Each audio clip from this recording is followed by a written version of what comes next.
खेती अब लोगों का सहारा ही नहीं बल्कि मुनाफे की गारंटी भी बन चुकी है। साथ ही किसान अब सीजनल सब्जी की खेती पर ज्यादा ध्यान देते हैं। इससे कम लागत और कम समय में काफी मुनाफा होता है। आज खगड़िया की बसंती देवी मात्र 5 कट्टे में कद्दू और बोरा लगाकर 2 महीने में 40 से 45 हजार की कमाई कर रही है। पारंपरिक खेती में किसान एक समय पर एक फसल लगाते हैं, लेकिन सब्जी की खेती करने वाले किसान एक साथ 2 फसल लगाकर ज्यादा मुनाफा कमा रहे हैं। खगड़िया के तेलौज की किसान बसंती देवी ने ऐसा ही किया है। वह एक साथ 2 सब्जी की फसल लगाकर ज्यादा मुनाफा कमा रही है। उन्होंने मात्र 5 कट्टे में कद्दू और बोरे की सब्जी लगाई, जिससे वह सिर्फ 2 महीने में 40 से 45 हजार रुपए तक की कमाई कर लेती है। बसंती देवी ने बताया कि उन्होंने जेठ के महीने में सेबनी नस्ल का कद्दू और काशी कंचन नस्ल के बोरे की फसल लगाई थी। लगभग 40 दिन बाद दोनों में फलन होने लगा था।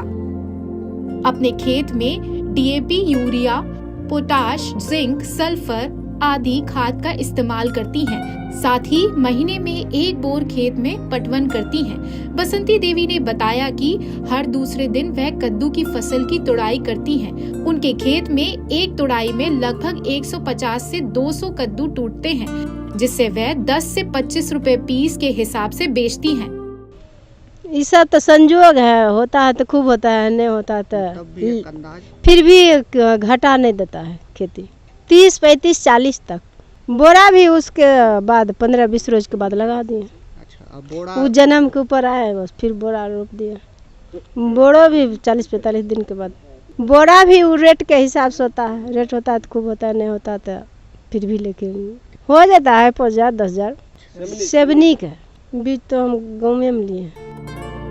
सिर्फ कद्दू की फसल से महीने का 20 से 25 हजार तक की कमाई हो जाती है। वहीं बोरा की फसल से 5 हजार तक की कमाई कर लेती हैं।